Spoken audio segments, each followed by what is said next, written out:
Okay, I'm back. And I don't know if that live stream worked. But we're back. Gonna watch some creepy gaming, some more creepy gaming. I'm probably not gonna do it till 3 AM like the title says. But hey, try. And that the stuff is actually working. Interesting. I have to actually look at my channel afterwards to see if that last one actually worked. Hopefully it did, because I streamed like 2 hours. I'm still kind of streaming, but I had to redo it. But anyways, we were on Tails now. There are just some things in this world that you cannot explain. Much like the trend of planking, or now the Harlem Shake, Bill O'Reilly mixes, or even Kristen Stewart's popularity. The point is, some things are simply unexplainable. One of which has to be the buzz surrounding the story of Hell's Body. I don't know what made me afraid of this. I used to stay away from this creepypasta when I first listened to it. I was just like, nope. Nope. Possibly because I have a lot of talk.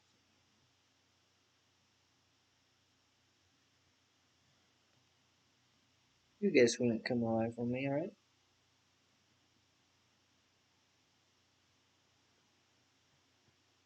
You wouldn't come alive on me. So cute. You wouldn't come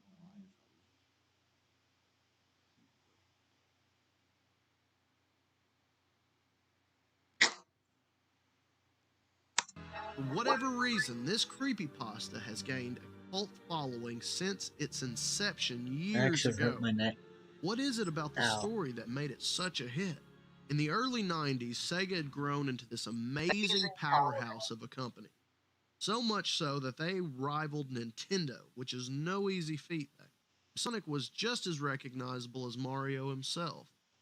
Sega was one of the first to experiment with CD-based gaming. Many will agree Sega was a little ambitious with the Sega CD. But you gotta understand, the mid to late 90s were a weird time for video games. Developers realized that technology was growing at a rapid rate, and that CD-based gaming was the future. CDs could hold more memory, allowing for a 3D world environment and improved audio quality. In a time when 2D platforming games were the standard, 3D games were in their infancy, therefore not perfected. So, a lot of games just flat out suck. In 1997, mascot racing games, such as Mario Kart, Diddy Kong Racing, was a very popular genre. Sega wanted to cash in on it and develop a Sonic racing game. And it sounded like a great idea. Race was Sonic the Hedgehog, the fastest video game character of the time. Spin moves, crazy courses, my young eyes teared up with hope. This is going to be amazing! Right? Right? Something went terribly, terribly wrong. In the holiday season of 1997, Sonic R was released for the Sega Saturn. I'll say this much. It wasn't what I'd hoped to be. It was more like this. Fuck! Fuck! Fuck! Fuck! Fuck! Fuck! Fuck! Fuck! Fuck! Fuck! Fuck! Fuck! I never played Sonic. My Never had a tears Sonic of hope Sega CD. quickly dried up into I had crusty a hate N64. flames. This game fucking sucks. Had so much potential. How did they fuck this up? I had a Sega. Well, I'll make it quick. Sega. Controls are garbage. The track design is sloppy. And the music. Oh no, the music. Well, here, listen for yourself.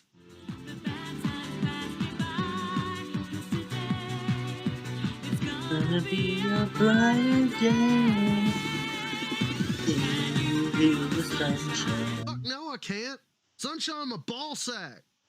I don't know why this music was selected, but my theory to it is that Sega wanted to show off what CD audio was capable of. So instead of the 16-bit themes, Sega developers decided to use this. Alright, enough, fuck off! Well, if you can believe it, there's something scarier than Sonic R's soundtrack. That would be the inclusion of a secret character known as Tails Doll. Note, this is not Tails, but a lifeless doll believed to be powered by a Chaos Gem on its head. The Tails Doll was created by Dr. Robotnik, aka Eggman. Tails Doll is comparable to Tails the same way that Metal Sonic is to Sonic. Not many people know this, but Tails Doll made one of his first appearances in the Archie Comics run of Sonic the Hedgehog. You are. You better. Now on to the creepypasta. There's actually quite a few Tails Doll creepypasta, but I'll go over the Tails Doll curse, which seems to be the one most people are familiar with. I'll read you a summary of the story itself, then I'll give you my thoughts. Alright, cue the music. This is the story of two friends, Gil and Noah. The two went shopping at EB Games for some new Saturn games. As they shopped around, they found a copy of Sonic R. When Gil and Noah went to the counter to pay, the cashier told them that they could have the game for free. Not thinking too much of it other than they got a good deal, the two friends rushed to Noah's house to play.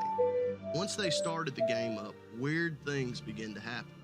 For example, when the title screen popped up, they didn't see Sonic or Knuckles, only what looked like Tails Doll.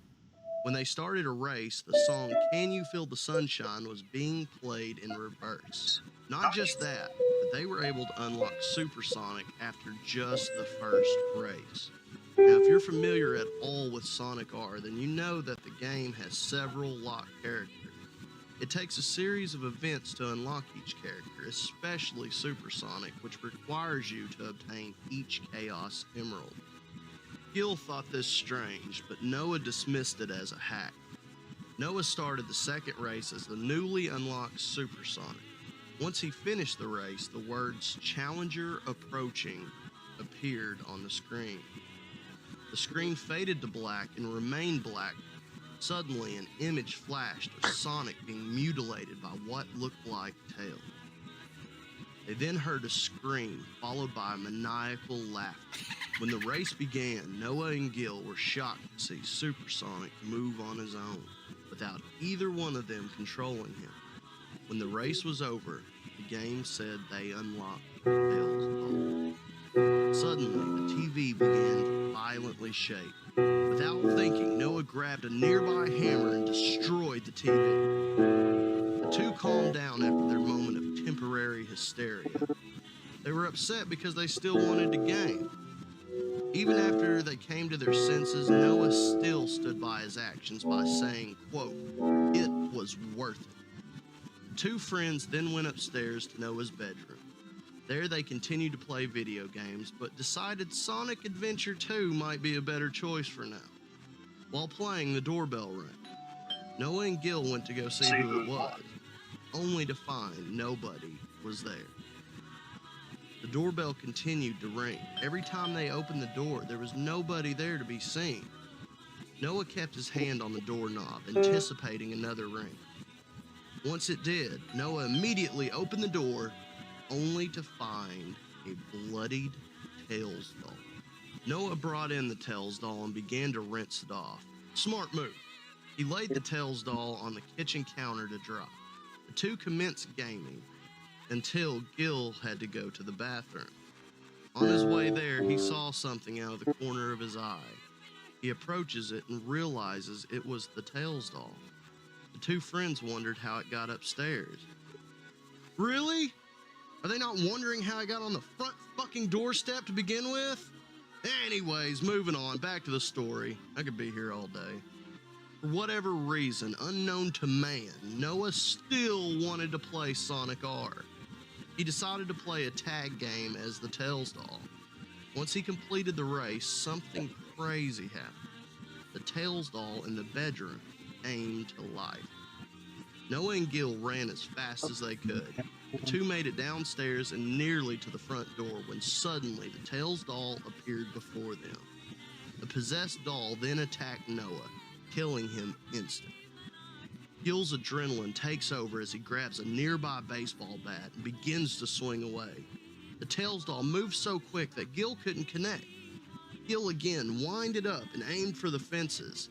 The Tails doll caught the bat and snapped it like a twig. Gil then ran to Noah's parents' bedroom and noticed Noah's dad's ancient weapon collection. He grabbed one of Noah's dad's swords as he heard the police sirens in the distance. Gil swung the sword at Tails doll with all of his might, only for the Tails doll to catch it and then end Gil's life. Later, when the police arrived, Noah and Gil's bodies were found upstairs, strangely enough.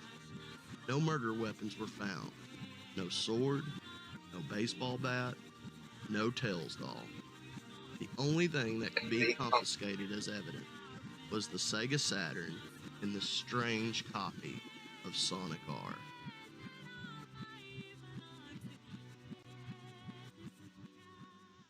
So that's it. That's one version of the Tails doll curse creepypasta. Another example of other versions include the Tails doll actually coming out of the TV, or a father buying a haunted copy of Sonic R for his son. Let me remind you, this is just one of many Tails doll creepypastas. There's a ton of them. I went into research for Tails doll after the creepypasta. After I listened to him on what I could read the creepypasta, I went into some research, and because I was terrified, so I listened to both of those creepypastas that he just listed. Especially since Tetra did a video on it, as you can see in the corner right there. I watched that one, and I did some research, and I was terrified still. I didn't see any animation. So what are my thoughts on the story? It's okay. It's not great. And to be honest, I don't know what all the fuss is about. I don't know what it was about this story to get so ridiculously popular like it did. I mean, there's a ton of plot holes, and I'm sorry, being a writer, I can't help but be a little bit nitpicky. For starters, why would they still want to play some games after what they experienced? Why would Noah bring the bloody Tails doll inside? And did anyone else notice that this house is full of all kinds of hammers, swords, and baseball bats laying around the place? In all fairness, it's still a good read. Overall, it's okay. And that's a good thing. Trust me, I've read far worse creepypasta. Now, here's the question I know some of you are asking. Is it real? Okay. Do I really have to answer that? Really? All right. According to the urban legend, there are several ways to summon Tails doll. The first and probably most well-known version goes as such. To summon Tails doll, you must play Sonic R and get 100% completed. Then play as Tails doll on tag mode, and while playing tag mode, you will see Supersonic. Be sure to tag him last. The screen will change to a picture of Tails doll. He will be standing on a red checkered floor, and you will hear the song Can You Feel the Sunshine? If done right, you will see a glowing red light, which is supposed to be the gem on his head. This supposedly unlocks the Tails doll curse. Well, after hours and hours upon hours, in the beachy area, I've tried it every way possible and still nothing. Now, there's another claim to summoning the Tails doll. This one, cliche urban legend just written all over it. Similar to the legend of Bloody Mary or Candyman for all my fellow 90s kids out there, you must go into a dark bathroom. Some versions of the say it has to be after 11 o'clock. And you must play Can You Feel the Sunshine, followed by Living in the City, which is another song from Sonic R soundtrack. and you must play them both in reverse. Wait 5 minutes, and then you are supposed to see a glowing red gem appear in the mirror. All right, enough bullshit. Let's try this out. I ain't scared. I can't believe I'm doing this. Mullet Mike here, about to attempt the Tails doll curse. If I die doing this, don't tell him it was Tails doll. For God's sakes, tell him So I 12 don't know. I o'clock? was saving a bunch of starving orphans in a burning orphanage Could have just filled with 12 a.m. Nazis. I don't know. Just don't tell him it was Tails doll.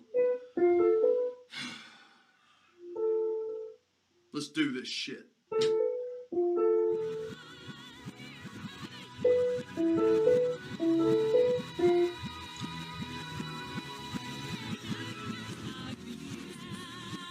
Five minutes later.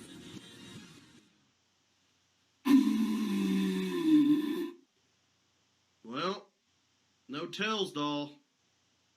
So there you have it. Whether you wanted it or not. Is Tails doll real? Well, I'm afraid it's nothing more than a big, steaming, heaping, nutty brown pile of bullshit. No, it's not real. Is it a good, scary story? Yeah, it is. Even though it's not my favorite, and every story has its flaws, overall, Tails doll has turned into a cult phenomenon. A true viral hit. As I have previously said in my binge round video, it doesn't have to be real in order to be scary. If it is presented as a true story, then it automatically makes it creepier. Even though it's not my favorite, the Tails doll curse has a huge place reserved in creepy gaming history. I really would like to see someone make like a really high budget show. Not really high budget, but like a budgeted show. Like of these creepypastas. And see if it was in real life, then would it be scary? I was planning on doing that. So that's my idea. I'll just have to talk to the creepypasta writers. They'll say no. But I've been like thinking of this idea, like, hey, I'll I'll try to. That's why I've been looking for it too, because I wanted to make higher budget stuff, like actual like films. Like I'll like raise my CGI and stuff budget, and I'll make stuff. I might not be able to do it alone, but I'll have to these first few times, and then like make creepypastas. And since I read creepypastas, I'll make them more like to the source, and then it's not basically taking them like super serious. Like it's just like seeing if this happened and it was recorded in real life, then would it be scary? Scarier than the actual creepypasta itself.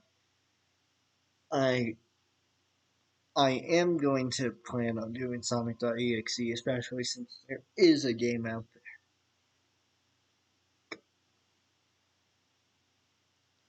But that one's gonna be too easy.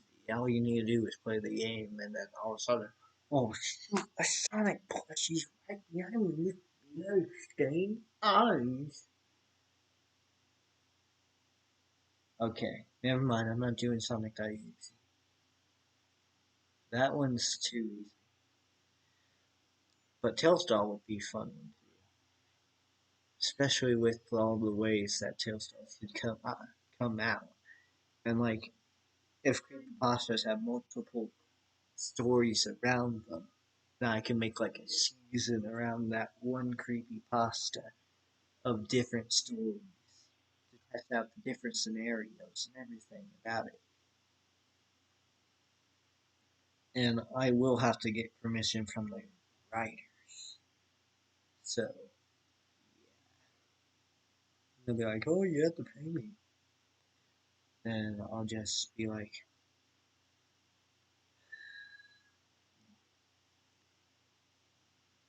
"But that would be a fun idea. Like just making like I know Channel Zero basically did that with like Candle Cove. I'm talking about video because video game creepypastas are the least scary, and I want to make them scary. So I'm gonna like bring it to real life, basically. But I can't. I might. I probably can't do it because I will have to be the actor, and yeah, I'm not good at. I can tell you that. But I guess I have to do it for the first few first few things before it gets noticed or something, if it ever does. And then I'll also give credit to the writers themselves.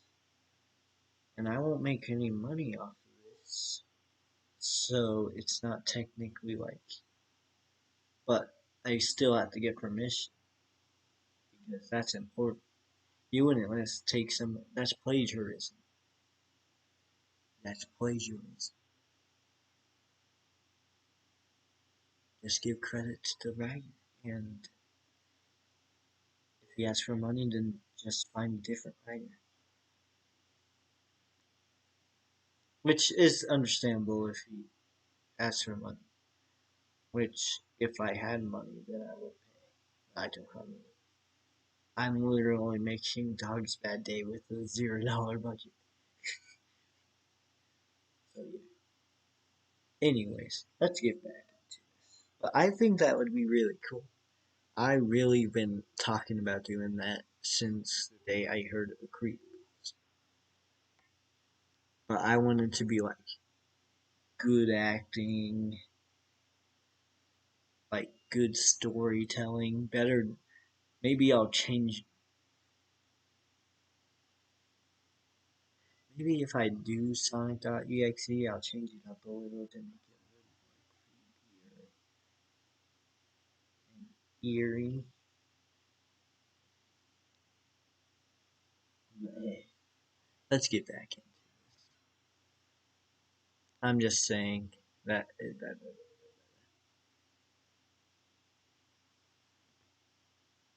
that's a fun idea to do. Let me find another creepypasta. Can't believe it's 12:31. Might be able to make it to 3 a.m. Who knows?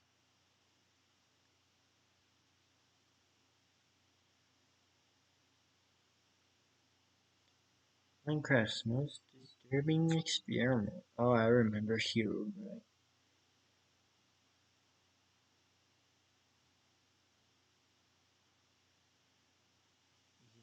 Oh no. Lavender then drown. Creepy gaming.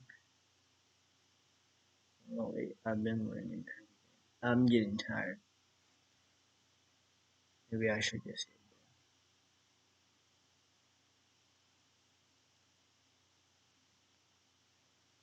well, yeah. Huda Huda I used to watch a lot too. Awful creepy pastas.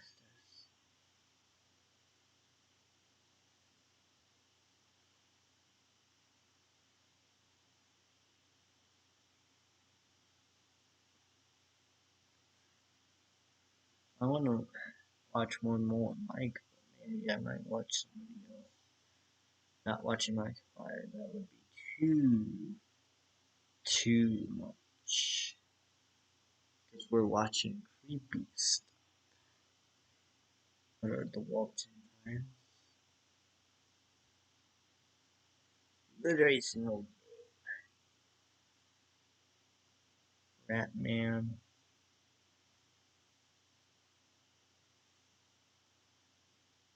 Yes, I could do Mario.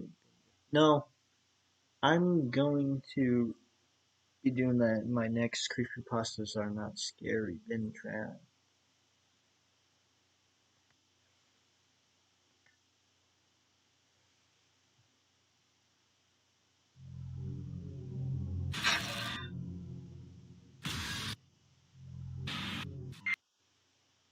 Getting so tired, becoming more Ladies grumpy. and gentlemen, boys and girls, children of all ages, freaks and geeks, trolls and derps alike, welcome all.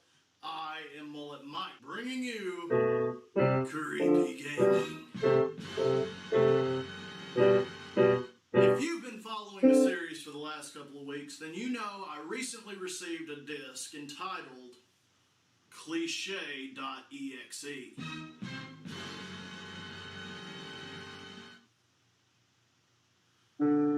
Anyways, I recently opened it up and checked it out, and really it was just a bunch of creepypasta hacks that I've already reviewed. But one that was on there that I have not was the infamous Mario creepypasta. Special shout out to all these fine folks right here. Thank you very much. Thank you for those suggestions. Now, besides just reviewing this creepypasta, I'm also going to share my thoughts and theories as to what makes Mario so creepy. Alright, so sit back and relax as we're about to cover the creepypasta simply known as Mario. So whoa, wait a minute. So what, every time I go into extreme close-up we're gonna get that really weird, crazy music cue? No. Let's put this out to the test. Titty sprinkles. Turn the lights down, volume as we turn in. Trying to find it comfortable.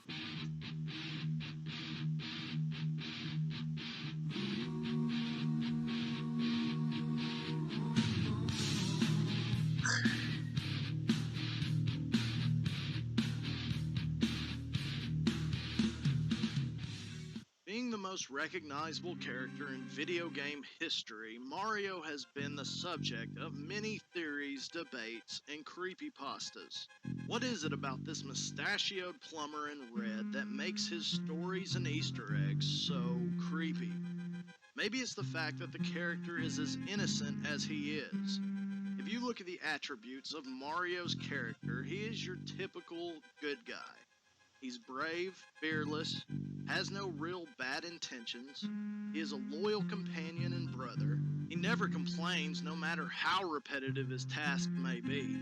Mario does not have the downfalls of typical human nature that we can all fall victim of. So again, I ask, what is it about Mario that makes these creepypastas and theories stand out more than a typical scary video game story?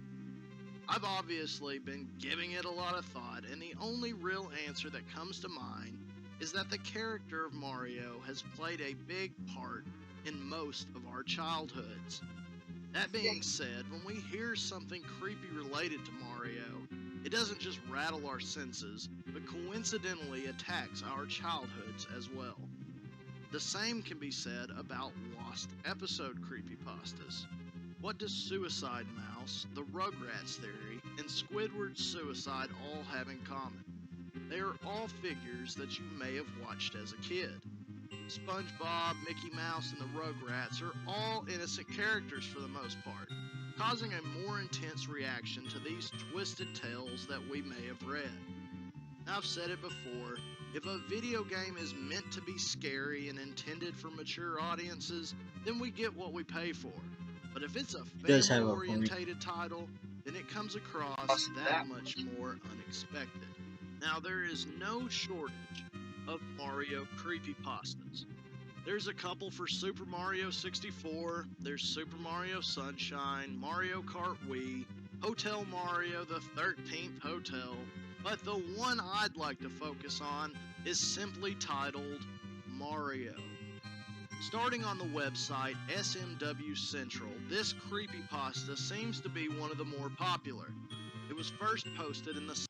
So I watched somebody else do this creepypasta too, and they didn't do as much research as this guy, as Mullet Mike. But I forgot the other guy's name. But they were talking about how like there was like other stuff going on in the creepypasta than actually happened and what Adam actually told. And Adam disproved everything. He on Mike's channel, he just said, "Yeah, the things about like the flickering lights or stuff happening to my computer, those are all made up because some other people wrote their own version." site's It's just forums in writing December of about the hack. 2010.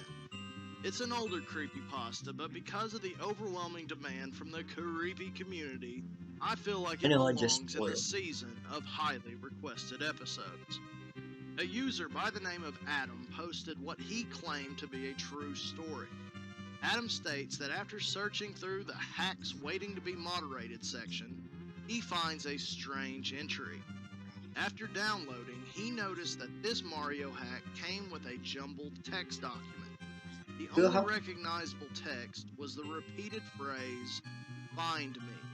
When starting the ROM, it appears to be almost identical to Super Mario World. Once you start the game, though, you will begin to see a few subtle changes. For starters, the title screen just says Mario. Nothing too creepy about that. But once you start the game, you'll notice that the in-game text boxes begin to reveal a dark story. The first text box encountered says the following. Look closely to the last line. Mario is at it again. Adam interpreted this as Mario being the antagonist of this particular story rather than the protagonist. He first went to what used to be known as Yoshi's house in the original game. When he hit the advice box, all that popped up was a series of binary code signed by Yoshi. According to Adam, it said Notepad. As he continued to play, he noticed that the first stage was renamed. Rather than saying Yoshi's Island 1 like it said in Super Mario World, it now stated Never Come Back. When he started the level, he quickly noticed that there was no music as well as no enemies. Throughout the course of the game, the advice boxes say such phrases as, "I hate you," "This is the selfish way out," and even, "Don't you think you've caused enough trouble?" It really begins to get good after Adam faces the first boss, Iggy. In Super Mario World, this would be where the cutscene, if you'd even call it that, shows Mario rescuing the egg from the castle. Instead of the usual uplifting message, Adam was treated to this. The strange message reads like it was a coroner's report giving grisly detail as to what happened to victim number 1. He questioned who this victim was. Was it Princess Peach? Or was it a real victim from our world? The story continues on with more strange texts and level designs. In the final level of this ROM, Mario is taken to a small room with a pit and brick wall. With nowhere else to go, Adam guides Mario through the pit, only to find out that there is really an unseen floor underneath. He tried pressing the down button in multiple places until he finally found a hidden pipe. Adam waited for the next level, but it didn't progress any further. Just a blank screen. That was it. That was the end. Adam has theories as to what this abrupt ending meant. This is a direct quote from his post. This was the video game representation of death, a crash. Mario had died. After playing, I think I finally understand what was happening. I believe Mario was atoning for his actions. eventually being plummeted into a hell that looked exactly like Yoshi's Island, where he was lost to the grip of death forever. Now, as is, this is a pretty interesting creepypasta, but that's not all. It really kicks it up a notch and takes it to a whole new level of fuckery. Another forum user remembered the strange text document that accompanied the hack. The only eligible text was "Find me," and that's exactly what this user did. They realized that this jumbled text was really code for a JPEG header. After tweaking around with it for a bit, this image was soon discovered.